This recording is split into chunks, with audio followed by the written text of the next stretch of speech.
ಭಾಗ್ಯದ ಲಕ್ಷ್ಮೀ ಬಾರಮ್ಮ ನಮ್ಮಮ್ಮನಿ, ಭಾಗ್ಯದ ಲಕ್ಷ್ಮೀ ನೀ ಬಾರಮ್ಮ. ಏನು ಆಕ್ಚುಲ್ ಆಗಿ ಈ ಮಹಾಲಕ್ಷ್ಮಿನ ಮನೆ ಕರಿಬೇಕು, ಆದ್ರೆ ಸ್ಟಾರ್ಟಿಂಗ್ ಅಲ್ಲೇ ಆ ಮಾತು ಹೇಳಿದ್ರೆ ಒಪ್ಪಲ್ಲ ಅಂತ ಇಲ್ಲಿಗೆ ಬಾ ಅಂತಂದೆ. ಹೀಗೆ ಬ್ಲಾಕ್ ಮೇಲ್ ಮಾಡ್ಕೊಂಡು ಬದುಕ್ಬೇಕು ಅನ್ಕೊಳ್ಳೋದು, ನಾನು ಕೂಡ ನಿನಗೆ ಹೆದರ್ಕೊಂಡು ದುಡ್ಡು ಕೊಡೋದು, ಇದೆಲ್ಲ ಕರೆಕ್ಟ್ ಅಲ್ಲ ಪ್ರಭಾಸ್.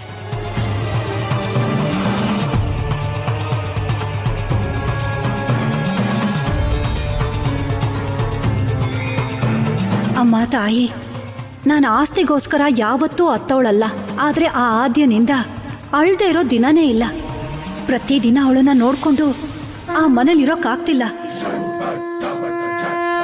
ಮನೇಲಿ ನನ್ ಗೋಳ್ನ ಕೇಳೋರಿಲ್ದೆ ಪ್ರತಿದಿನ ಗೋಡೆಗಳ ಹತ್ರ ಹೇಳೋಕ್ಕಾಗ್ದೆ ಇವತ್ತು ನಿನ್ ಹತ್ರ ಹೇಳ್ಕೊತಾ ಇದ್ದೀನಿ. ಆದ್ಯನ್ನ ನನ್ ಸೀನುವಿಂದ ದೂರ ಮಾಡೋ ತಾಯಿ.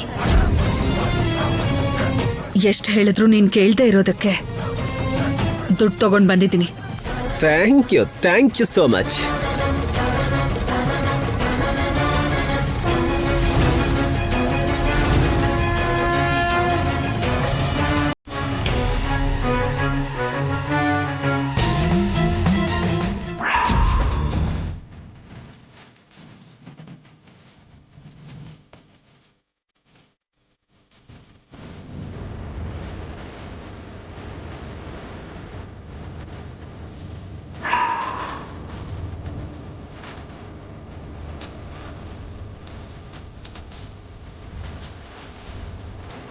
ಎಷ್ಟು ಕೀಳ್ಮಟ್ಟ ಕೇಳ್ದಿದ್ಯಾ ನೀನು? ದುಡ್ಡು ಕೇಳಿದ ತಕ್ಷಣನೇ ಏನು ಯೋಚನೆ ಮಾಡದೆ ಇಲ್ಲಿಗೆ ತಂದ್ಕೊಟ್ಟಿದ್ಯಲ್ಲ, ನಿನ್ ಮನ್ಸು ಎಷ್ಟು ದೊಡ್ಡದು ಅಂತ ನನಗೀಗ ಅರ್ಥ ಆಯ್ತು ಆದ್ಯಾ.